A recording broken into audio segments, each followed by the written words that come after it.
Samsung Galaxy S8, the king of phone?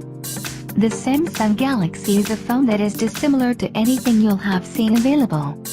It's simply shocking, and we've spent a couple of months trying out its workings appropriately. It's inconceivably costly in this present reality where mid-extend phones are more than adequate to deal with most undertakings individuals like.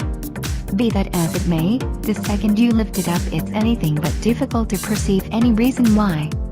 The screen is simply splendid, the clearest, most honed and offers flawless shading proliferation to make film watching a fantasy, and that is before you've even got to the reality. It's wrapped into the suspension so gigantically that it has a screen bigger than the iPhone 7 Plus in a case that feels more like the iPhone 7.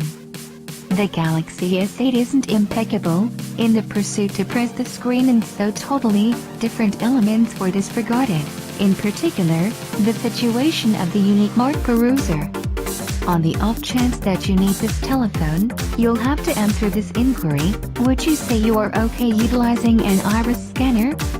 Also, in case you're searching for something considerably greater, and with a much enhanced battery life to boot, at that point the Galaxy S8 Plus is effortlessly the approach. Look at or audit of that to check whether that is a telephone for you.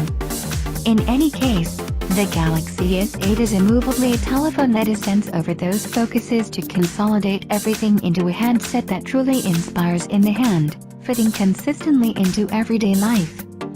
Samsung Galaxy S8 Design. Nothing approaches the Galaxy S8 outline design-wise. It's the most attractive telephone I've ever observed, leaving each other handset trailing afterward. The bent back, as observed on the Galaxy S7, settles splendidly in your palm, while the glass sparkles as the light hits it. The gadget is accessible in 3 hues, a dull dark, brilliant silver and a dim with a pale blue tinge, with not a single terrible white front plate to be seen.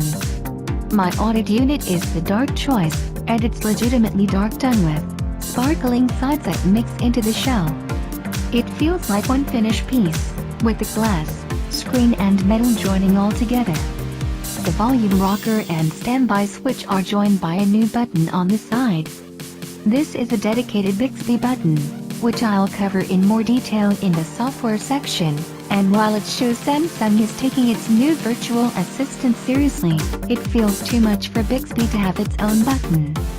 The S8 is thin and incredibly light at 155g, but it feels sturdy and precisely made. The last time Samsung opted for a huge change of direction with its flagship, many of the basic features were lost in the transition. Thankfully, this isn't the case here. A micro SD slot continues to sit tucked away with the Nano SIM. The criminally underrated key wireless charging is also present, and the device is IP68 water and dust resistant too, so it will survive a dunk in water for 30 minutes to depths of 1.5 meters. Samsung Galaxy S8 Performance. Under the stunning body is a serious amount of power, although where you live in the world will determine the SoC, system on chip, at the heart of the device.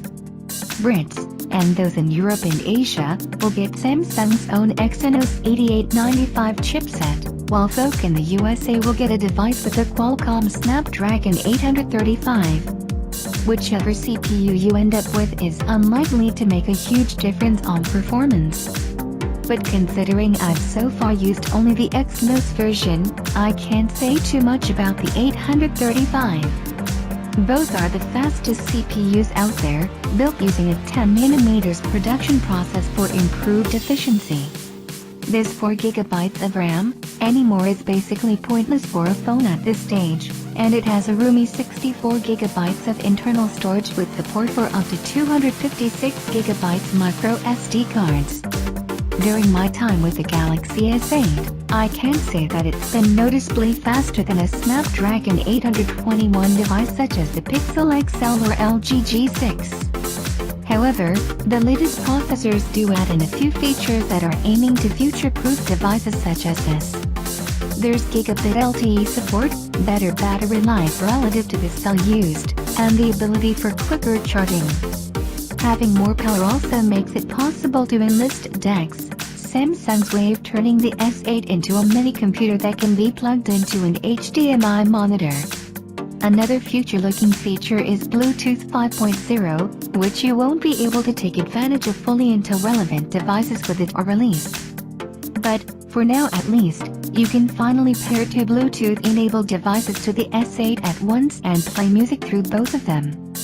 Software used to be one of Samsung's weaknesses, and although far from being one of the company's strengths in the S8, improvements are clear to see. In fact, the software layer on top of Android 7.0 is good-looking and functional. Icons are more mature, and the on-screen buttons, a first for a Samsung S-series phone, are angular and edgy. I'm particularly a fan of the haptic feedback you get when you push the virtual home button, which can be accessed even when the display is off. The stark white color scheme is clean and crisp, and all of Samsung's native apps have adapted that look. Google Assistant is on board, although there's no Daydream support, since that sort of clashes with the newly updated Gear VR and its snazzy motion controller. The biggest software addition for the Galaxy S8 is Bixby, Samsung's rival to Siri, and it's probably the biggest disappointment too. This digital personal assistant pops up everywhere, plus there's a dedicated Bixby button on the side, so you don't need to call out an awkward phrase to get it going. The thing is, it feels half-baked and not quite ready yet.